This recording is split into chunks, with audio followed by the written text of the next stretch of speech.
Passamos 2 dias em Amsterdã sem nunca ter experimentado drogas, mas decidimos mergulhar na experiência típica da cidade. Então, resolvemos visitar os famosos cafés locais. Isso nos levou a uma lojinha de esquina, onde compramos cogumelos alucinógenos de potência máxima. Nunca tinha visto nada parecido antes, era como se uma válvula dentro da minha cabeça se abrisse, algo que depois descobri que algumas pessoas chamam de glândula pineal, embora na hora eu não soubesse o termo. O vendedor nos orientou a consumir apenas metade da dose e esperar no quarto do hotel. Se não sentíssemos nenhum efeito, poderíamos tomar o restante. Seguimos o conselho, ingerimos tudo de uma vez e saímos para dar uma volta. Fomos tomar um drink, e no começo tudo parecia normal. Mas, de repente, perdi completamente o controle. Fui arrastado para dentro de um ônibus escuro como breu e me vi em um lugar que não pertencia a este mundo. Havia 2 entidades atrás de mim, eu olhava para a frente, e elas estavam às minhas costas, armadas com chicotes. Começaram a me açoitar, empurrando-me para um nível ainda mais profundo, até que me encontrei dentro de algo que parecia uma caverna vulcânica, um labirinto de paredes em chamas. As 2 figuras continuavam atrás de mim, enquanto eu era forçado a avançar, sem conseguir mover os pés, mas sem poder parar. Minhas mãos estavam presas, invisivelmente amarradas, como se eu estivesse em um caixão sem correntes. No centro daquele labirinto, deparei-me com o próprio Satanás. Hoje, temos aqui Anthony, que mora na Irlanda e vai compartilhar sua experiência com o uso de drogas e como acabou entrando em um plano demoníaco. Anthony, bem-vindo. Obrigado por estar conosco. Vamos começar com uma pergunta que muitos já ouviram. Cristãos e futuros cristãos relatam que, ao consumirem substâncias alucinógenas, acabam acessando dimensões espirituais sombrias. Você pode nos contar como tudo começou para você? Claro. Desde que me lembro, sempre vi coisas estranhas à noite, sombras, figuras nas paredes. Não sabia o que eram, mas vinham acompanhadas de um medo paralisante. Era uma sensação horrível. Mudamos de casa várias vezes quando eu era criança, mas essas aparições sempre me seguiam. Na adolescência, com o surgimento da internet, descobri que não estava sozinho. Milhares de pessoas ao redor do mundo descreviam experiências idênticas às minhas, com detalhes assustadoramente iguais. Isso me deixou ainda mais intrigado. Cresci na Irlanda católica, onde ouvia falar de céu, inferno e sacramentos, mas eram conceitos abstratos demais para uma criança de 4 anos entender. Quando comecei a vivenciar essas coisas, passei a questionar tudo. Por volta dos 17 ou 18 anos, contei para alguns amigos sobre o que via. Como essas aparições eram frequentes, os amigos que dormiam na minha casa acabavam presenciando as mesmas coisas e ficavam apavorados. Isso me fez perceber que não era algo apenas da minha imaginação, havia algo externo acontecendo, mas eu não sabia o motivo. Minha mãe, na época, começou a se interessar por esoterismo. Não praticava adivinhação, mas frequentava videntes. Ela mesma notou que, depois dessas visitas, coisas estranhas aconteciam em casa, objetos se moviam sozinhos, ela sentia presenças na cama, luzes acendiam e apagavam sem explicação. Eu estava em casa quando esses fenômenos ocorriam e sabia que não eram coincidências. Aos 17 ou 18 anos, resolvi consultar um vidente para ver se ele tinha respostas. No final da sessão, ele me disse que sabia que eu via sombras e que elas eram visitantes. Recomendou que eu rezasse: Senhor, confio em ti. No dia seguinte, porém, as aparições pioraram. As sombras se tornaram mais agressivas, e tudo ficou ainda mais intenso. Lembro-me de contar isso para minha avó, que sempre foi muito próxima. Ela já faleceu, mas me disse: que Deus perdoe você por ter ido a um vidente. Na época, não entendi o peso daquelas palavras, mas com o tempo percebi que ela tinha razão. Esses episódios continuaram até meus 20 e poucos anos. Há cerca de 7 anos, minha companheira me deu uma viagem para Amsterdã de presente de aniversário. No avião, conhecemos os youtubers que estavam indo para lá. Eles contaram que, na primeira noite, haviam experimentado cogumelos e tido alucinações hilárias. Acabamos nos encontrando com eles na cidade. Passamos 2 dias em Amsterdã sem usar drogas, mas decidimos que queríamos viver a experiência completa, então fomos aos cafés. Minha companheira não sentiu nenhum efeito, parecia imune aos alucinógenos. Isso nos levou a procurar uma loja de esquina, onde compramos cogumelos de alta potência. Naquele momento, tive um pressentimento ruim.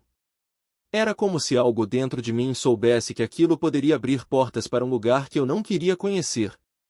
Sempre que via aquelas aparições, sentia como se uma válvula na minha mente se movesse. Mais tarde, descobri que algumas pessoas chamam isso de glândula pineal, mas na hora não fazia ideia. Seguimos as instruções do vendedor, tomamos metade da dose e esperamos no hotel. Como não sentimos nada, decidimos consumir o restante. Saímos para beber, e tudo parecia normal.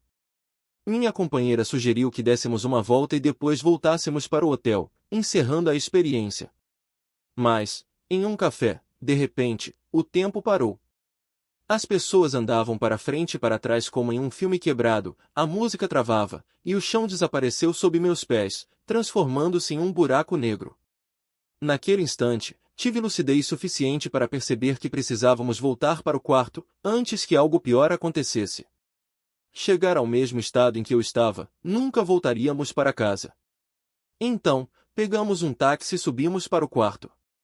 Foi ali que os efeitos dos cogumelos realmente começaram a se intensificar.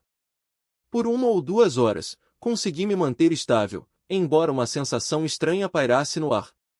Era como se houvesse alguém no quarto, sentado em algum ponto, aproximando-se cada vez mais de mim. E eu estava preso dentro da minha própria mente.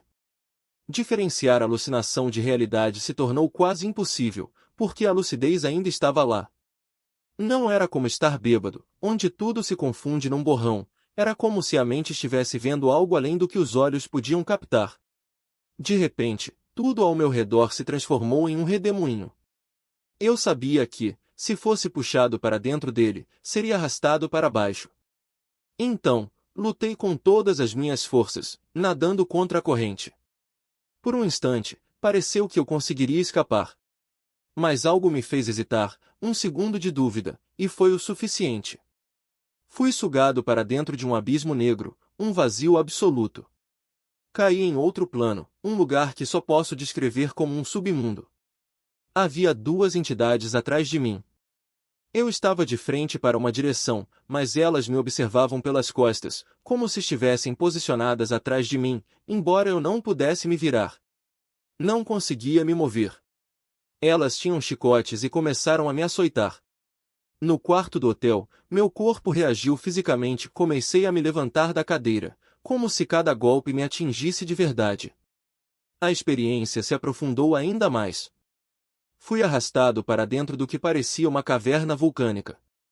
O teto e as paredes eram feitos de lava endurecida, formando um labirinto de fogo. Minhas mãos estavam imobilizadas, como se algemadas por algo invisível. Não havia correntes, mas eu não conseguia movê-las. Fui empurrado por aquele caminho, sem que meus pés sequer tocassem o chão. No centro do labirinto, estava ele, Satanás. Mas antes que eu chegasse até ele, fui lançado para baixo novamente. Era como um canto do inferno, escuro, gelado, uma caverna sem saída. Não havia portas, nem janelas, nem esperança de fuga. Enquanto isso, eu ainda tinha consciência de que estava no quarto do hotel, tentando me agarrar à realidade. Mas a visão era tão vívida que se sobrepunha a tudo. Depois de horas, ou o que pareceram horas, olhei para a esquerda e, nas sombras da caverna, vi uma figura parada. À medida que me aproximei, percebi que era Cristo. No instante em que reconheci sua presença, fui arremessado para o alto, como se levitasse em posição de crucificação, com os braços abertos. Do meu lado esquerdo, havia uma luz celestial, do direito, o inferno. Não era metade do meu corpo, era 1/3. Meu braço direito e minha perna direita ainda estavam presos no abismo, e eu podia sentir o fogo queimando minha carne. Fiquei suspenso ali por horas, observando a divisão dentro de mim. No quarto, a única forma de sair daquele estado foi entrar em um banho gelado por um longo tempo.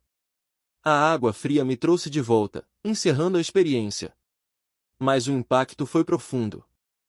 Aquilo me fez questionar se havia um aviso, um sinal de que algo em mim não estava seguro, de que talvez uma parte de mim ainda não estivesse salva. Afinal, eu não era uma pessoa religiosa antes daquilo. Não frequentava igrejas, não rezava. Minha visão de mundo era muito mais materialista. Quando voltei para casa, as coisas só pioraram. Comecei a ter experiências noturnas, vozes gritando no meu ouvido, sombras se movendo, aparições passando pela casa. Já tinha visto coisas estranhas ao longo dos anos, mas nada como aquilo. Ouvi leões rugindo, cachorros latindo, como se estivessem dentro do quarto. E, acima de tudo, aquela sombra persistente, que nunca me deixava em paz. Foi então que encontrei um documentário que mudou tudo, embora, hoje, não consiga mais achá-lo. Era sobre um homem na América do Sul que sofria de uma transformação noturna. Durante o dia, era um cavalheiro perfeito, à noite, se tornava uma criatura violenta, perseguindo a família, rosnando como um animal. Médicos monitoraram seu sono, mediram sua frequência cardíaca e viram a mudança acontecer. Ninguém sabia o que fazer, até que um padre foi chamado. Ele disse: "Isso está acontecendo porque há uma guerra pela sua alma, e você está perdendo." O padre ensinou ao homem uma oração simples: "Jesus, eu confio em vós."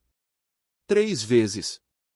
Eu já tinha tentado mantras, rezas, invocações, nada funcionava. Nem mesmo o Senhor, tende piedade, surtia efeito. Mas, depois de assistir aquele documentário, na próxima vez em que a sombra voltou, eu fechei os olhos e repeti: "Jesus, eu confio em vós. Jesus, eu confio em vós. Jesus, eu confio em vós." Algo mudou no quarto.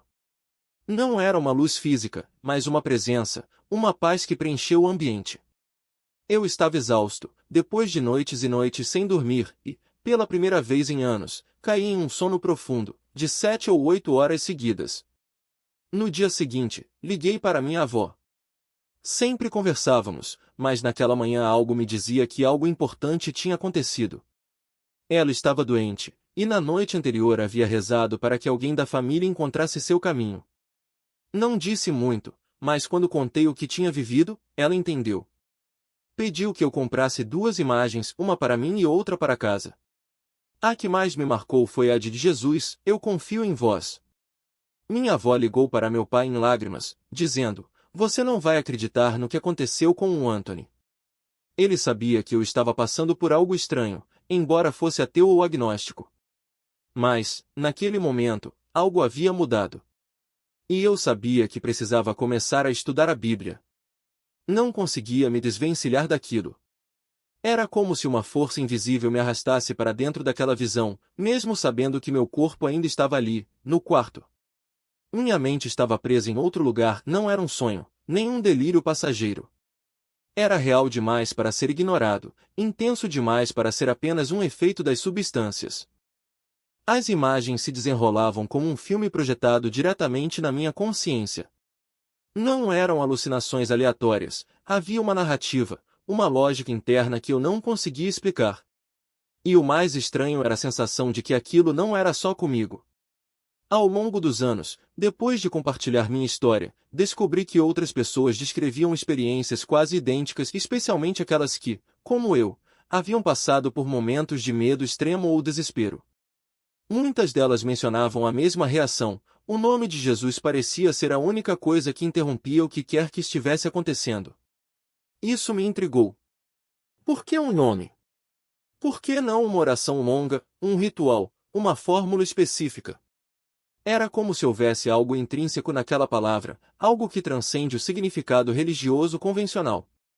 Comecei a pesquisar sobre relatos de encontros sobrenaturais em diferentes culturas e épocas, e o padrão se repetia: onde havia medo, onde havia opressão, o nome de Jesus aparecia como um ponto de ruptura. Não importava se a pessoa era cristã, ateia ou de outra fé, o efeito parecia ser o mesmo. Mas eu precisava entender melhor. Se aquilo era real, se havia algo além do que a ciência ou a psicologia conseguiam explicar, eu queria saber o que era. Foi então que mergulhei nos estudos históricos sobre Jesus. Não como um dogma, mas como uma figura histórica. Quem foi esse homem? De onde veio essa influência que perdura há 2000 anos?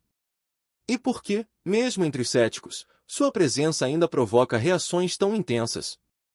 As respostas não vieram de uma vez. Foram anos de leitura, debates, viagens e até mesmo uma ida a Jerusalém, onde caminhei pelos mesmos lugares que ele havia pisado. O que encontrei não foi apenas uma história bem contada, mas evidências arqueológicas, registros históricos fora dos evangelhos, testemunhos de pessoas que viveram na mesma época. Não era uma lenda. Era um homem que havia deixado marcas profundas no mundo, e cujo impacto continuava vivo, mesmo séculos depois. Enquanto isso, as experiências não pararam. Não eram mais as sombras assustadoras, mas sinais sutis, pressentimentos, sonhos vívidos, momentos em que eu sentia uma presença ao meu lado. Às vezes, era como se algo me guiasse para um lugar ou uma decisão. Outras vezes, era uma voz interna, clara e insistente, dizendo: há mais para você fazer. Foi assim que o podcast nasceu. No começo, era uma mistura de entrevistas com pessoas de diferentes áreas, atletas, escritores, cientistas, mas sempre acabava voltando para a mesma pergunta: e a fé? O que você acredita? Com o tempo, percebi que o público que me acompanhava não estava ali apenas pelo entretenimento. Muitos estavam buscando respostas, assim como eu havia buscado. Alguns passavam por experiências semelhantes às minhas, outros simplesmente sentiam que algo faltava em suas vidas. Hoje, depois de 7 anos, percebo que nunca havia contado minha história completa em um episódio. Sempre toquei no assunto, mas nunca com tantos detalhes. E, ao fazer isso agora, me dou conta de como tudo se encaixa. Minha avó, que partiu 3 meses depois daquela noite, foi uma peça fundamental. Ela não estava apenas rezando por mim, ela estava intercedendo de uma forma que eu só compreendi depois. E o mais impressionante é que, mesmo sem saber, ela havia preparado o terreno para que eu encontrasse algo maior do que eu. Quando penso em tudo o que aconteceu, desde as sombras até a luz que preencheu o quarto, percebo que não foi apenas uma mudança pessoal. Foi uma chamada. E, de alguma forma, o podcast se tornou uma extensão disso, um espaço para compartilhar não apenas minha jornada, mas também as histórias de outras pessoas que, como eu, sentiram que havia algo além do que os olhos podem ver. E, no fim das contas, talvez seja isso. A fé não é sobre ter todas as respostas, mas sobre estar aberto para o que não se pode explicar. Conexão imediata. Ele me contou que, após o atentado que o deixou cego, passou anos mergulhado em raiva e ressentimento, até que uma noite, em meio à escuridão literal e emocional, ouviu uma voz clara: você ainda tem uma missão aqui. Não era uma promessa de cura física, mas uma certeza de que sua vida não havia terminado. E ali, naquele banco de igreja, enquanto ele falava com uma serenidade que contrastava com a violência que sofrerá, entendi que minha própria experiência não era sobre visões grandiosas ou revelações espetaculares. Era sobre algo mais simples, mais profundo, a presença que se faz sentir quando paramos de fugir.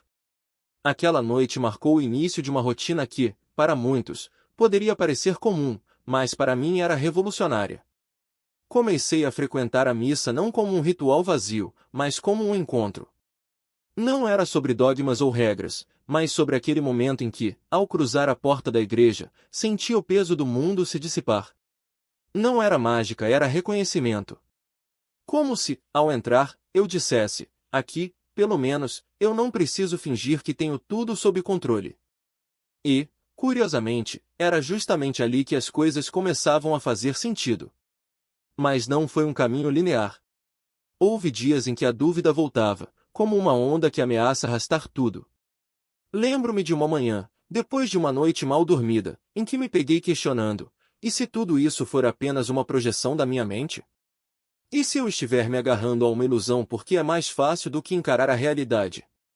Naquele momento, algo inesperado aconteceu. Enquanto lavava o rosto, olhei para o espelho e, por um segundo, não reconheci meu próprio reflexo. Não era medo, nem estranhamento, era como se, por trás daqueles olhos cansados, houvesse algo maior me observando. Não uma voz, não uma aparição, mas uma presença tão sutil que quase podia ser confundida com um silêncio. E então, como um sussurro, veio a lembrança daquela noite na caverna, da figura que não era apenas luz, mas também sombra, alguém que carregava em si a dor e a esperança de todos nós. Foi aí que entendi: a fé não é a ausência de dúvidas, mas a coragem de caminhar mesmo quando elas persistem. Não é sobre ter todas as respostas, mas sobre confiar que, mesmo nas perguntas sem resposta, há um sentido. E esse sentido não está em grandes milagres, mas nas pequenas coisas, no sorriso de um estranho, na mão estendida de alguém que não nos conhece, na paz que surge quando, finalmente, nos permitimos ser vulneráveis. Com o tempo, percebi que minha relação com Cristo não era sobre devoção cega, mas sobre uma amizade estranhamente prática. Não era sobre rezar pedindo coisas, mas sobre conversar como se fala com um amigo que já sabe de tudo antes mesmo de abrirmos a boca. E, aos poucos, as prioridades mudaram. O trabalho deixou de ser uma corrida por status e passou a ser um meio de sustentar minha família e ajudar quem precisava. O dinheiro perdeu o peso que tinha antes, como se eu tivesse percebido que ele era apenas um instrumento, não um fim. Até mesmo as pequenas escolhas do dia a dia, como parar para ouvir alguém, doar o que não usava, ou simplesmente ficar em silêncio quando antes eu responderia com impaciência, se tornaram atos de fé. Claro, nem tudo foi fácil. Houve momentos em que a velha vida tentava me puxar de volta, a tentação de voltar aos velhos hábitos, a pressão de amigos que não entendiam essa mudança, a sensação de que, às vezes, eu estava nadando contra a corrente. Mas havia algo maior me sustentando, algo que não era apenas força de vontade, mas uma certeza que vinha de fora de mim. Como se, a cada passo, houvesse uma mão invisível me guiando, mesmo quando eu tropeçava. E talvez seja isso mais surpreendente, que a transformação não veio de um único momento grandioso, mas de uma série de pequenos sim diários. Um sim ao acordar mais cedo para rezar, mesmo quando o corpo pedia mais 5 minutos. Um sim a ajudar um vizinho, mesmo quando estava exausto.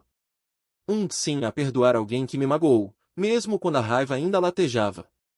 Cada um desses sim era como um tijolo na construção de algo que eu não conseguia ver por inteiro, mas que, aos poucos, ia tomando forma.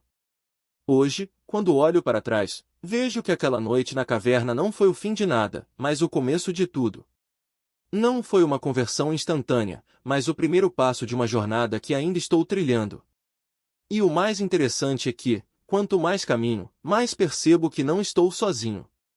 Há outras pessoas, muitas delas, que também sentiram esse chamado, que também tropeçaram, duvidaram e, mesmo assim, continuaram. Porque, no fim das contas, a fé não é sobre perfeição. É sobre persistência. É sobre acreditar que, mesmo quando não vemos o caminho, há alguém que o ilumina por nós. Mas foi um marco importante na minha caminhada. Convidá-lo para o meu podcast não foi apenas uma entrevista, foi um encontro entre duas jornadas que, de alguma forma, se reconheciam. E, no meio dessa conversa, algo inesperado aconteceu. Fui envolvido por um projeto de caridade que surgiu de repente, quase como se já estivesse escrito. Não foi algo planejado, mas as peças se encaixaram com uma naturalidade que me fez questionar: será que tudo isso já estava traçado? As imagens que vinham à minha mente, as palavras que pareciam brotar sozinhas, as prioridades que de repente faziam sentido, tudo apontava para uma direção. E, de alguma forma, essa sensação de estar sendo guiado nunca me abandonou. Quando gravo um episódio do Apagocas, quando faço algo que me aproxima da fé, ou mesmo quando entro em uma igreja, há um reconhecimento silencioso: é aqui que eu deveria estar. Não é uma certeza arrogante, mas uma paz que diz que, apesar das dúvidas, estou no lugar certo. Sei que muitos ao meu redor, amigos, familiares, talvez até quem esteja ouvindo isso pela primeira vez, ainda vão olhar com ceticismo. E tudo bem. A verdade não precisa de validação externa. Ela simplesmente é. E a minha verdade, hoje, é que existe um chamado maior do que a rotina automática de trabalhar, voltar para casa, assistir a séries, se distrair com barulhos e distrações. As pessoas estão passando pela vida sem perceber que há algo mais profundo esperando para ser descoberto. Não é sobre abandonar o cotidiano, mas sobre enxergá-lo com novos olhos, olhos que reconhecem a presença de um propósito maior. Lembro-me de como você, Anthony, falou sobre o Espírito Santo, o Consolador, o Advogado, a verdade que nos guia. É Ele quem nos lembra que não estamos sozinhos, que cada passo, mesmo os vacilantes, faz parte de um plano. E a sua história me tocou porque é a prova de que Deus usa caminhos inesperados para nos alcançar. Não há fórmula, não há método único. O que importa é a disposição de ouvir. Falando nisso, o podcast se tornou para mim um espaço de autenticidade. É o único lugar onde posso falar sem filtros, onde as palavras fluem como se já estivessem prontas dentro de mim. As pessoas me alertam: cuidado com o que você diz, proteja-se, não seja tão explícito. Mas como ignorar a verdade quando ela queima no peito? O símbolo do meu programa é uma cruz celta, uma junção da minha cultura e da minha fé. Sei que, profissionalmente, alguns podem torcer o nariz, mas isso nunca me impediu. Afinal, por que deveríamos separar Deus da vida pública? Por que tratá-lo como um assunto restrito a domingos ou a momentos de crise? Acho triste como a sociedade foi convencida de que falar de fé é algo ultrapassado, quase vergonhoso.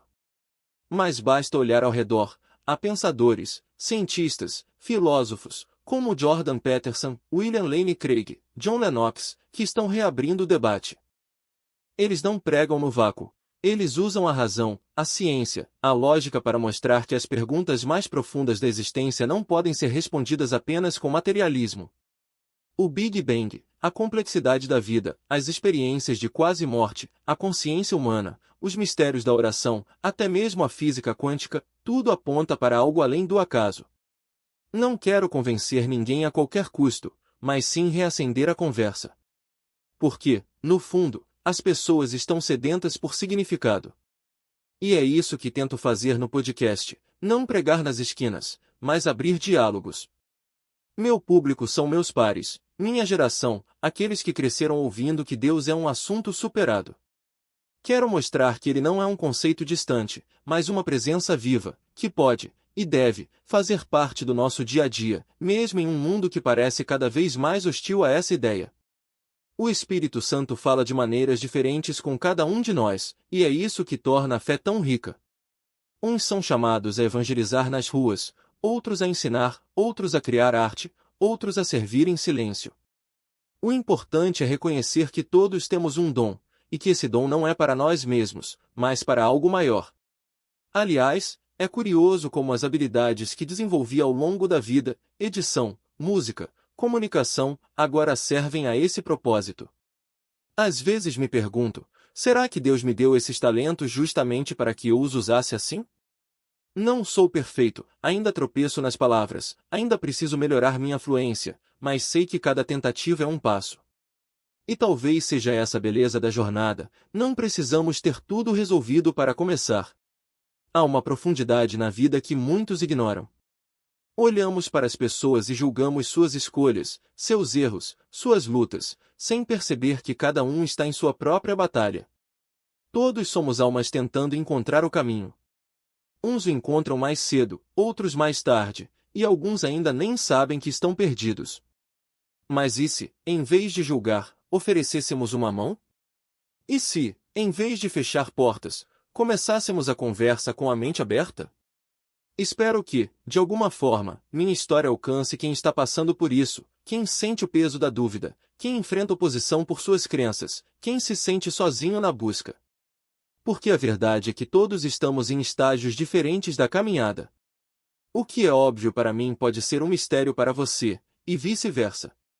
Mas o amor de Cristo não faz distinção. Ele se revela com graça e verdade, e cabe a nós estendermos isso uns aos outros. Foi um privilégio compartilhar isso com você hoje. Sua abertura, sua coragem, sua disposição de falar sobre o que realmente importa me encorajam. Antes de encerrarmos, há algo mais que gostaria de dizer? Agradeço por me receber. E espero que minha história inspire outras pessoas a fazerem o mesmo, a contar suas próprias jornadas. Recentemente, criei uma playlist no YouTube com testemunhos de irlandeses, e convido quem estiver assistindo a deixar o seu nos comentários. Quero que seja um espaço onde as pessoas se sintam seguras para falar, assim como você faz nos Estados Unidos. Sei que muitos têm medo, eu mesmo tive. Mas se não começarmos, como saberemos o impacto que isso pode ter? Faz poucas semanas que tomei a decisão de me expor assim, de contar minha história e deixá-la ser o que for. Não sei o que virá pela frente, mas estou em paz. É um alívio, na verdade. Ver outras pessoas corajosas compartilhando suas experiências me deu força, e agora quero retribuir isso. Se ao menos uma pessoa se sentir menos sozinha depois de ouvir isso, já terá valido a pena. Cada história que compartilhamos carrega um peso único, não porque precise ser grandiosa ou perfeita, mas porque é nossa. E é justamente essa autenticidade que a torna poderosa. Quando abrimos a boca para falar, mesmo que as palavras tremam, estamos dizendo ao mundo: isso é o que vivi. Isso é quem sou. E não estou mais escondido. Não há nada de pequeno nisso. Sei que falar pode deixar a gente exposto, como se estivéssemos de pé no meio de uma multidão sem roupa. Mas é exatamente aí que mora a força. Porque, no fundo, o que mais nos assusta não é o julgamento dos outros, mas o medo de que nossa verdade não seja suficiente. E ela é. Sempre foi. Cada testemunho, o seu, o meu, o de quem está lendo isso agora, é um fio dessa tapeçaria maior que Deus está tecendo. E quando juntamos esses fios, algo acontece, a escuridão perde força.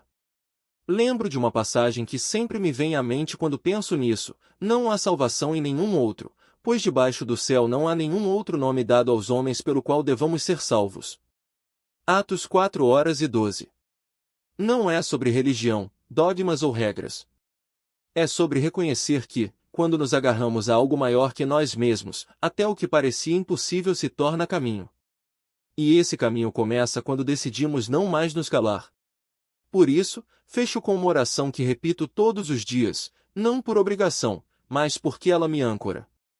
É simples, direta, como as coisas que realmente importam costumam ser: Pai nosso, que estás nos céus, santificado seja o teu nome. Venha o teu reino, seja feita a tua vontade, assim na terra como no céu. O pão nosso de cada dia nos dá hoje. Perdoa as nossas dívidas, assim como nós perdoamos aos nossos devedores. E não nos deixes cair em tentação, mas livra-nos do mal. Porque teu é o reino, o poder e a glória para sempre. Amém. E então, como um selo, repito 3 vezes: Jesus, eu confio em ti. Porque no fim das contas, é só isso que precisamos dizer. O resto? O resto ele já sabe.